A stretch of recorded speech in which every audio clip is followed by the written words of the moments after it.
Mis amigos, ¿qué tal? Buenas tardes, ¿cómo están ustedes? Yo espero que todos estén bien, tranquilos en casita o donde estén en este momento. Nosotros ya estamos listos en Foro Semanal como de costumbre y aquí estamos hoy en medicina. Sí, señor, estamos en salud. Tenemos dos expertos, uno en el área de la urología y otro un cirujano bariátrico que nos van a hablar de estas situaciones que tienen los pacientes. Por un lado, el dominicano no es muy dado a ir al médico y sobre todo en la parte urológica, los hombres con esto de la próstata y otras situaciones que se dan en el área urológica, pero básicamente el chequeo de la próstata, que los hombres no les gusta, el tacto, que como se conoce, el examen más eficiente para detectar cualquier problemática. Pero otra situación son las cirugías bariátricas que van en aumento en nuestro país. Hay otro experto, un cirujano en esta área, que nos va a decir cuáles son las más comunes, el costo aproximado, porque realmente es un proceso muy riguroso y muy costoso. Esos son los temas que tenemos para hoy en Foro Semanal, así es que vamos a ver cuáles son estos especialistas.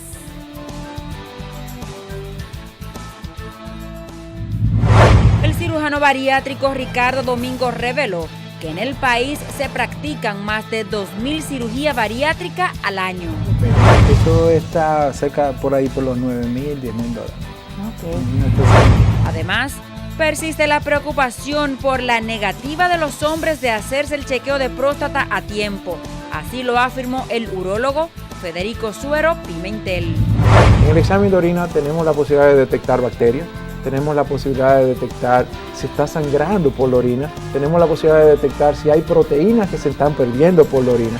Y cada uno de estos elementos, cuando son encontrados, es porque hay una causa que lo está produciendo. Entérese de estos y otros temas en su programa Foro Semanal.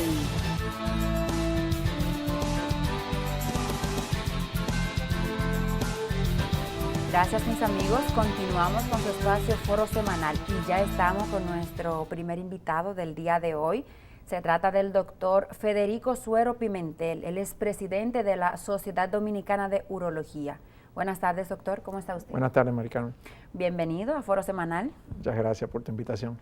Doctor, usted sabe que hay muchas situaciones con esto de esa especialidad a la que usted se dedica, la urología. Explíquele a nuestros televidentes de qué se trata esta especialidad. Mira, la urología no es más que un área de la medicina que se encarga de tratar las patologías o enfermedades del aparato urinario. Es algo que ocupa tanto al hombre como a la mujer, porque mucha gente pregunta, ¿y las mujeres van a urólogos? Exacto, Claro que se sí. tiene la idea de que urólogo es hombre, o sea, es tratar solo los hombres. Y yo siempre le respondo, usted orina, es decir, que obviamente usted tiene riñones, tiene vejiga, tiene uréteres, tiene uretra, y por tanto el médico que maneja esas áreas es el urólogo. Los casos más frecuentes que llegan a su consultorio en esta rama de la urología, ¿cuáles son? Mira, si vamos a hablar de la mujer, por ejemplo, las infecciones urinarias, las litiasis o las piedras a nivel de la vía urinaria. Si vamos a hablar entonces del hombre, obviamente las patologías que son de la próstata, tanto que aquellas que son benignas como el crecimiento benigno o aquellas que son malignas como el cáncer de la próstata, que es algo que obviamente tiene una alta incidencia en la población masculina. Serían más o menos las áreas de mayor afluencia por la especialidad. Pero también tenemos tumores de la vía urinaria, de riñón, de vejiga, de testículo en el hombre, que es más o menos frecuente a ciertas edades. Pero en sentido general, las infecciones ocupan un lugar especial, las litiasis o piedra también ocupan un lugar de mucha incidencia en la población. ¿Y por qué?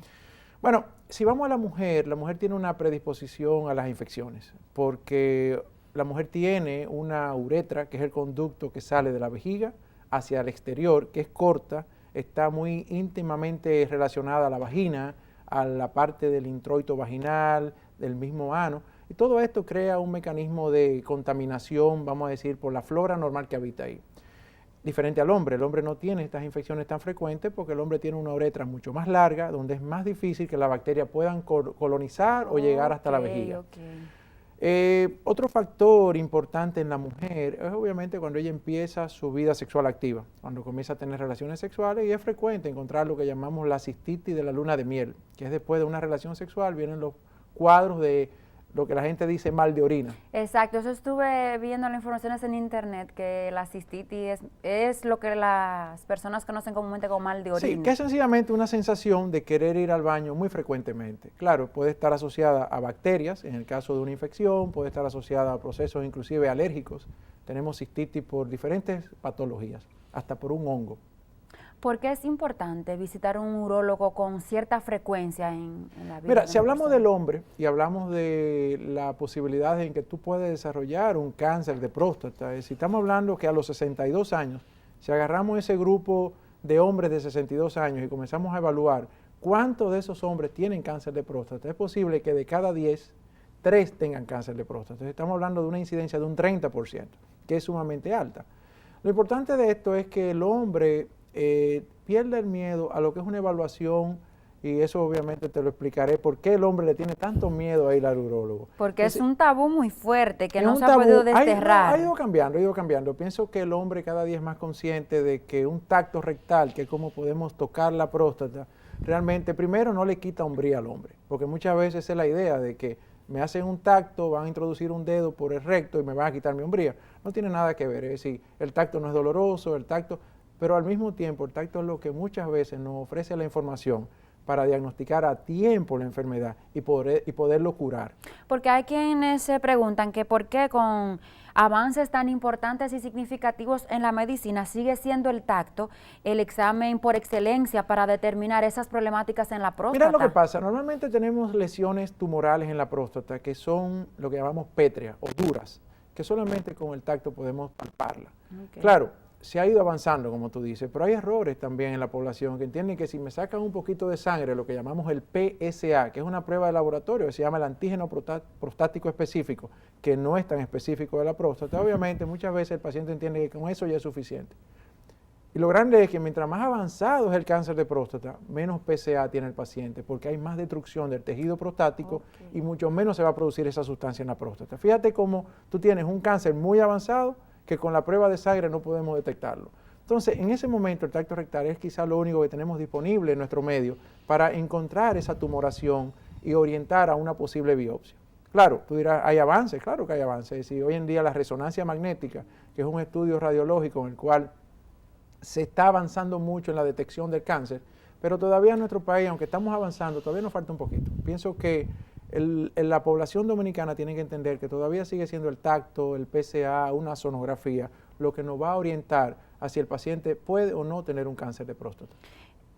¿Qué tan frecuente es, por ejemplo, en su experiencia, en su caso en el consultorio, con qué frecuencia acuden hombres que son los que más tienen la problemática de no ir al médico y resultan que tienen serios problemas en la próstata por no ir?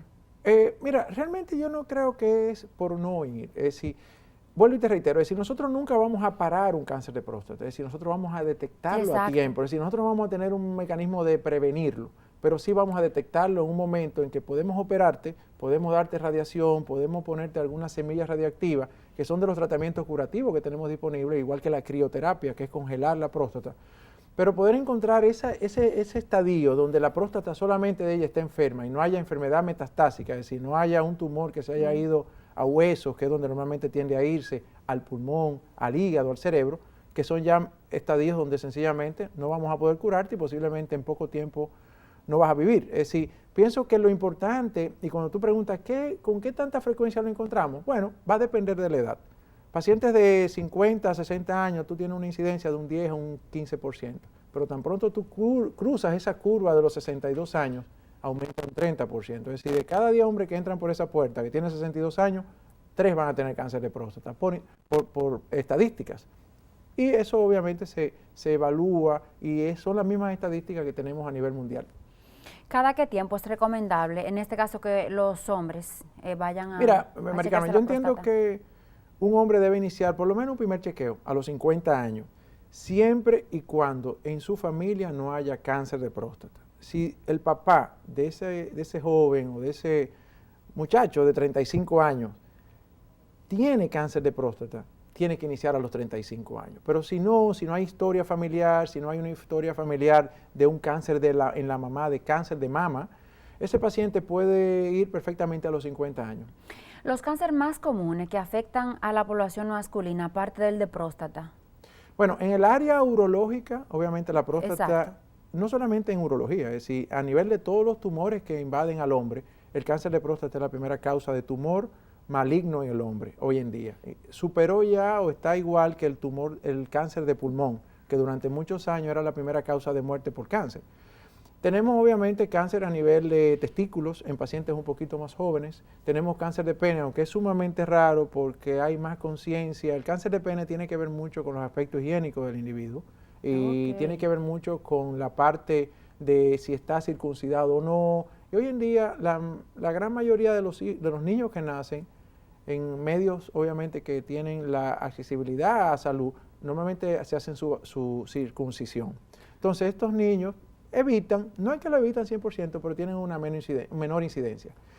Después, cáncer de vejiga, asociado sobre todo al cigarrillo. Pacientes fumadores durante más de 20 años, que fumaron más de 10 cigarrillos por día durante más de 20 años, tienen una gran incidencia.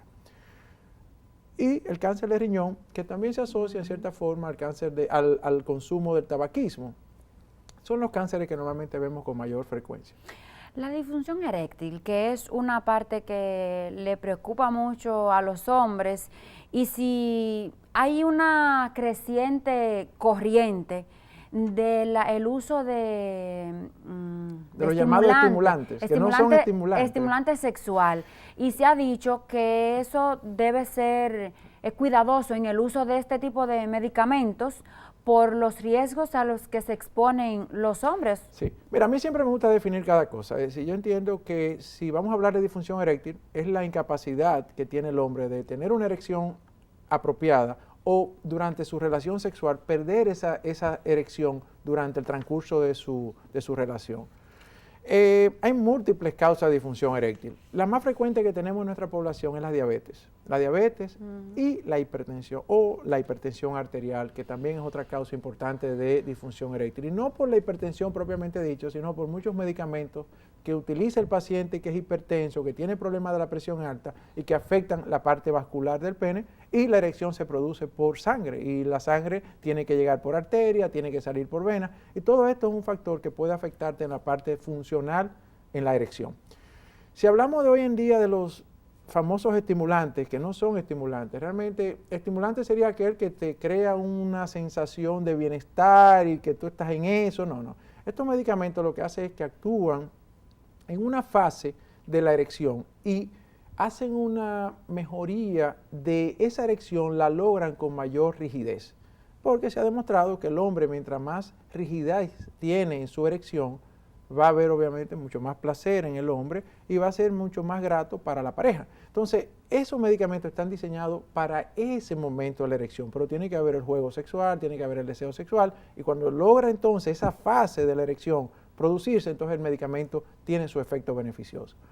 Nosotros diríamos que ese medicamento o esa clase de medicamento cambió totalmente la visual del médico y el manejo de las erecciones. Okay. En el año 90 y creo que fue 98, 99, cuando sale el primero de todo, que fue el Viagra, eso cambió hasta la forma de las parejas. Las parejas, se rescató muchísimas parejas que volvieron otra vez a tener una vida sexual activa. Nosotros no estamos en contra de que se use, si usted lo necesita. Malo es el paciente que no lo necesita y lo está usando, el joven. ¿Qué hace eso en una persona joven? Lo que hace no es tanto un daño de tipo físico. Lo que entendemos que pasa es más bien una adicción al producto y una dependencia psicológica al producto.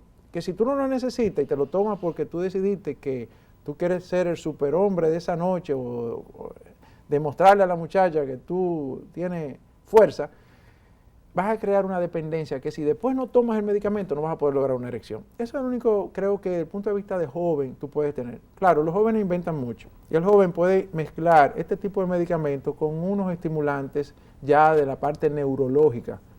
Estamos hablando de aquellos jóvenes que utilizan drogas y ahí sí hay que tener un poquito de cuidado. Y alcohol. Alcohol. Bueno, la ventaja del alcohol es que el alcohol es un depresor y que muchos pacientes que entienden que beber alcohol los hace más hombres, el alcohol los hace menos hombres porque deprime el sistema nervioso y al mismo tiempo también disminuye los niveles de testosterona en el hombre y el hombre necesita esa hormona para tener una actividad normal. Entonces, lo que yo hablo es el paciente que toma sustancia durante una fiesta y arriba de eso se toma uno de estos medicamentos. Ahí sí tú puedes lograr obviamente daños que pueden venir con repercusiones cardíacas e inclusive hasta la muerte. Ahí sí hay que decirle al joven, no mezcles. Ojalá ninguno usara droga, pero es una realidad de nuestra población.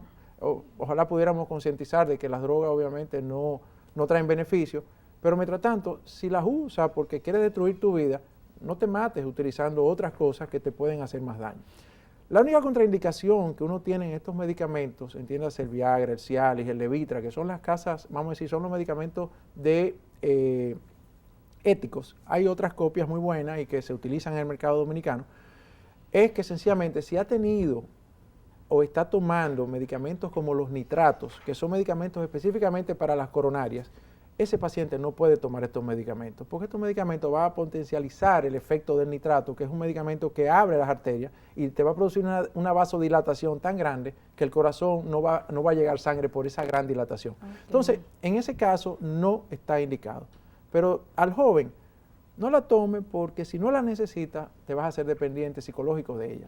En su experiencia, ¿está siendo muy usada por los jóvenes? Absolutamente, y de hecho la Sociedad Dominicana de Urología, una de sus campañas que tiene, es que acabemos de regular a nivel de farmacia, a nivel de expendio de estos medicamentos, que no se vendan en los colmados, que no se dé en un play, que no se dé en un peaje en un día de Semana Santa, porque sencillamente este afán comercial y este afán de promoción del medicamento está llevando a que sencillamente no haya controles desde el punto de vista médico. Entendemos que si lo necesita, excelente, es decir, no hay mejor respuesta, no hay mejor tratamiento para un problema de disfunción eréctil que se responda a los medicamentos, úselo, pero si no lo necesita, no lo consuma. Pienso que hay otras alternativas que no son necesariamente entrar en estos medicamentos y nada, lo hemos usado en jóvenes, pero jóvenes que vienen con problemas, pero aquel que no tiene problemas, no lo usa.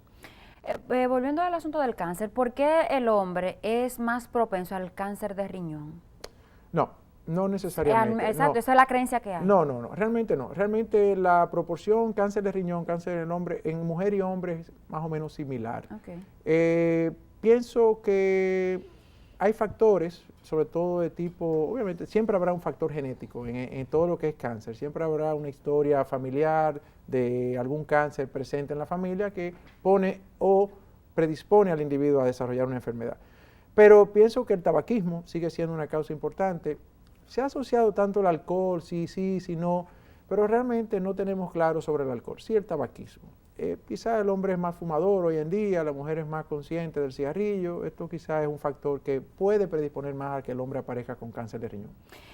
Doctor, con respecto a la ingesta de agua en el ser humano, pero en específico a las mujeres, ¿qué tan importante es para evitar las infecciones vaginales y demás? Y se lo pregunto porque en mi caso particular, hace un tiempo tuve una situación de no estar tomando agua porque mi trabajo como reportera me era difícil tomar agua y cuando quisiera hacer pipí, estar en lugares donde hubiera baños decentes y decidí a no tomarla por esa situación, pero luego el cuerpo me obligó a que tenía que tomarla. ¿Te pasó una facturita? Sí, me estaba pasando factura. Entonces, yo decía, yo necesito un urólogo porque es que los riñones míos me están dando problemas y era la no ingesta de agua. Bien, mira, el agua, como tú sabes y todo el mundo sabe, es el 80% de nuestra composición orgánica. El agua es algo que es necesario para vivir. Cuando hablamos de agua, riñones, que es lo que mucha gente se preocupa, ¿por qué razón tengo que beber agua para mantener mis riñones sanos?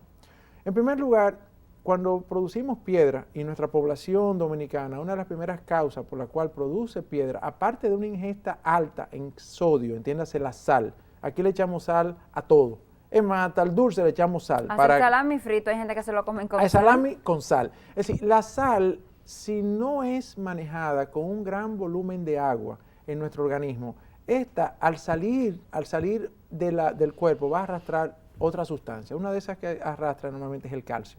Y el calcio es uno de los mayores productores de piedra a nivel de la orina. Cuando tú dices, ¿por qué yo tengo que beber agua? Bueno, porque lo que se establece mínimo requerido para un individuo al día son 2 litros de agua. Imagínese usted agarrar un doble litro de eso de refresco, llenarlo de agua, ese debe ser su agua durante 24 horas. Tú preguntarás, hay muchas personas que solamente beben un vaso al día, 2 vasos, 3 vasos. Realmente, quizás nunca va a producir una piedra, pero si hay una predisposición a formador de piedra, seguro que la va a formar. Y no solamente la va a formar, que el que forma una piedra por primera vez, un 80% de esos individuos vuelven a formar otra piedra.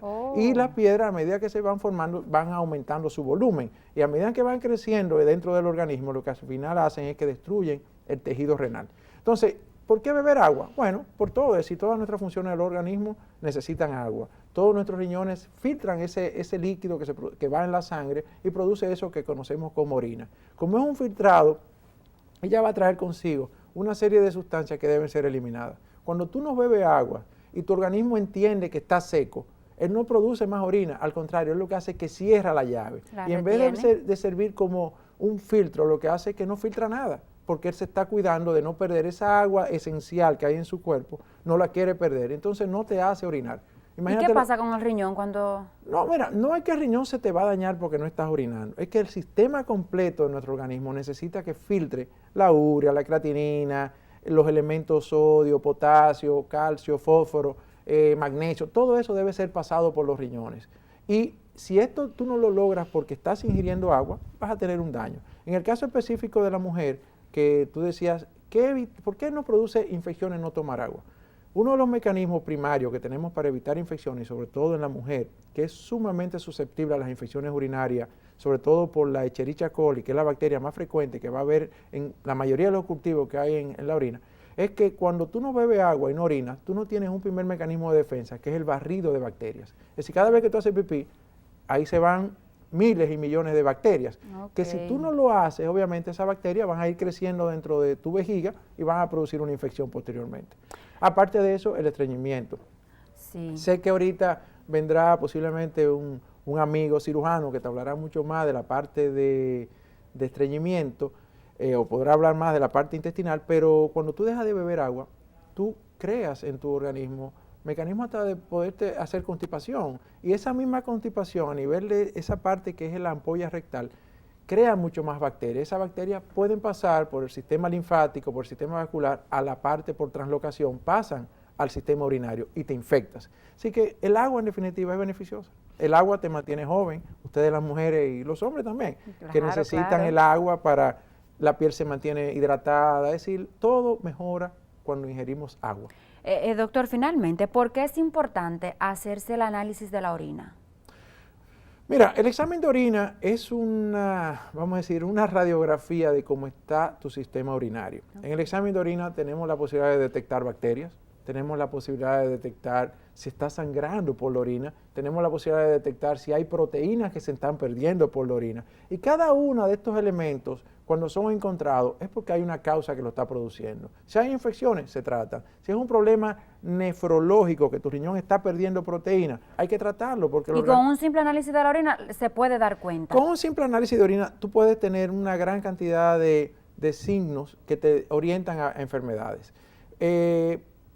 Pero el examen de orina es parte de un bloque de analítica que normalmente indica el médico para ver cómo está tu riñón, indica uricreatinina, para ver cómo está tu hígado, indica las transaminasas, para ver cómo está tu sistema de sangre, anemia, eso indica un hemograma. Pero la orina siempre, siempre, siempre va a formar parte de eso que llamamos los laboratorios esenciales. En el área suya, en la urológica, se descuida mucho, la población descuida mucho esa área de no asistir a un urólogo, de no hacerse esos chequeos anuales, si se quiere, o cada 6 meses. Yo pienso que el hombre ha ido concientizándose en función a evitar enfermedades, pero siempre habrá aquel que de por sí su salud no es bien cuidada hasta que pasa algo. Es decir, no tenemos esa persona, ese hábito de que ya después que tú cruzas la curvita de los 40, de los 50, debes comenzar a hacerte un chequeo anual general. ¿Qué yo recomiendo al paciente que como médico primario que somos muchas veces del hombre, porque nosotros nos hemos convertido en el médico de cabecera del hombre? ¿Qué recomendamos? Hágase un examen por un cardiólogo, evalúe su sistema cardiovascular, su corazón, sus electros, su eco. hágase un chequeo prostático, en el caso de la urología, donde evaluamos no solamente la próstata, también vemos lo que es riñón, vemos vejiga y cualquier condición del aparato urinario, y hágase un chequeo gastroenterológico, es decir, hágase ver por un gastroenterólogo que posiblemente le va a hacer una colonoscopía o le va a hacer una gastroscopía, es decir, va a ver tanto el sistema del intestino, porque estas son las áreas donde más afectación hay. El colon, cáncer de colon, pólipo, una serie de enfermedades que son detectables por ese estudio. A nivel de próstata, el urólogo, o riñón, o vejiga, o cualquier enfermedad de la vía urinaria. Y por último, lo que es el cardiólogo en todo lo que puede ser hipertensión, problemas vasculares, problemas de tipo coronarias. Todo esto son las 3 causas posiblemente de mayor frecuencia de muerte. Gracias, doctor, por estar esta tarde con nosotros aquí en Foro Semanal. Un placer para mí, Maricano. Conversamos con el doctor Federico Suero Pimentel, presidente de la Sociedad Dominicana de Urología. Pausamos y al regreso continuamos con más de Foro Semanal.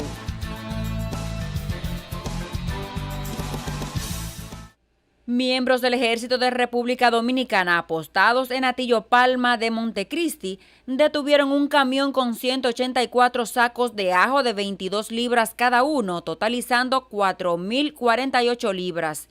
El bulbo iba camuflado en gallinaza y era transportado en un camión que fue apresado junto a su conductor. Desde la jefatura del Ejército se ha redoblado la seguridad en la frontera para evitar casos como este.